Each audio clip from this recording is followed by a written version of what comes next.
ये भी श्रेष्ठा का ही प्रश्न है। सबसे सरल ध्यान की विधि क्या है?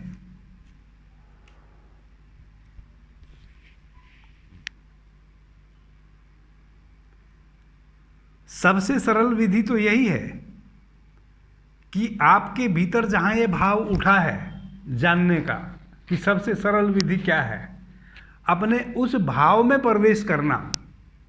आंख बंद करो, देखो कि ये भाव कहां से उठा, ये प्रश्न कहां से उठा कि सबसे सरल विधि क्या है ध्यान के लिए।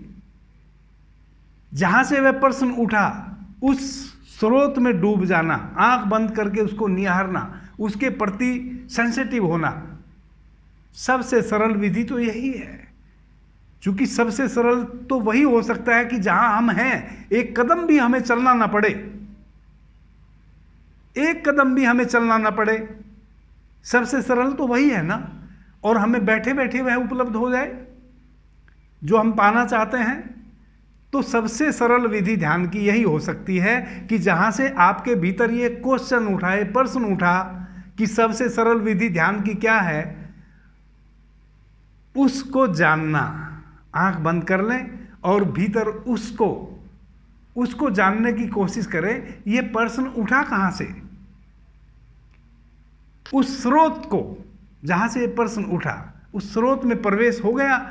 यही आपके लिए सबसे सरल ध्यान की विधि है, और यह ध्यान की विधि आपको परमात्मा तक ले जाएगी।